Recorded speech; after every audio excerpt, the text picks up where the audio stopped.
All right, so which leads to my second point, which is managing your emotions. And this is what I want to talk about today. We all get emotional much more than we actually admit that we do. And when it comes to trading things of value, where you see prices going up and down, it's money in your pocket, there are shiny lights, there are vibrations on your phone, you can check the price day, night, when you're drunk, when you're mad, when you're sad, when you're angry, when you're happy. This is very, very dangerous stuff.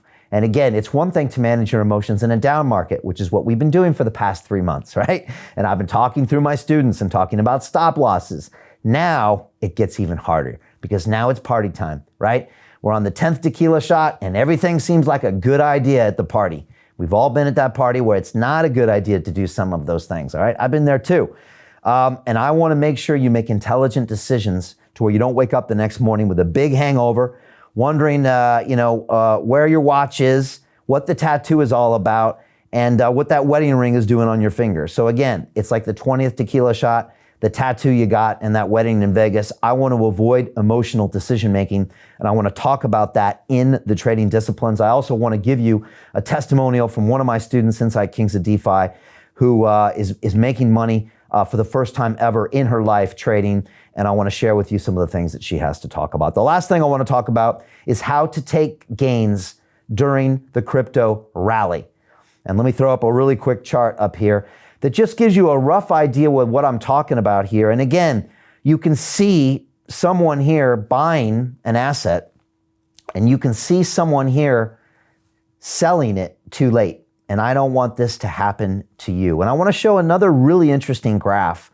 This is the stock price of BlackBerry. It's a very old chart, and it's a technology that doesn't apply to crypto. But look at the cycle of this stock price. And you can see the green point where you should have bought and the TP where you should have taken profits. And look at that cycle go up and down and up and down and up and down. And you can see on that graph 4 opportunities where you could have made money, right?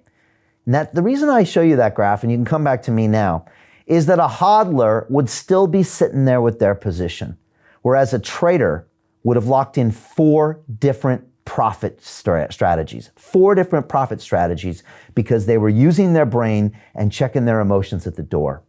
And that's why I don't like hodlers, and that's why I like intelligent traders with discipline. And I did a survey the other day inside my Kings of DeFi class, and I got about 14 or 15 amazing people in there that are making money. And I said, raise your hand if you think the best way to make money in the next 10 years is to hodl all your positions and not trade the ups and downs that we're going to see going on for the next 10 years in the crypto space. And keep in mind, a third of these people were brand new to crypto, right? This is in my inner circle trading group. And almost every single student raised their hand and said, you're right, Brian, that makes sense. We need to trade the ups and the downs, even though we all believe long-term this market is going to go up. But why sit there on one little position and hold it forever? Why not make 10x those gains as these prices cycle up and down? And that's what I'm talking about. And it all comes down to a mindset and a philosophy. And I think it was Sun Tzu, the famous general in China, that once said, every battle is won before it's ever fought. Think about that. Think about that. Every battle is won before it's ever fought.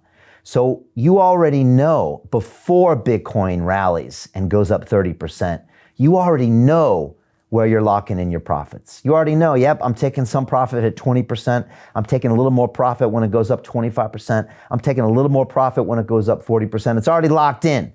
Think about that as opposed to you getting all emotional and crazy and making some decision at 2 a.m. when your phone buzzes. That's not the way we roll inside the DeFi Academy.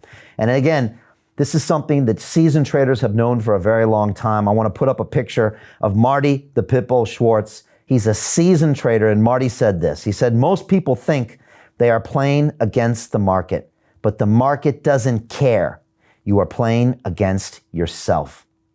Marty went on to say, you have to stop trying to will things to happen in order to prove you're right. Raise your hand if you've done that in the marketplaces before. Come on, I've been guilty of that, right?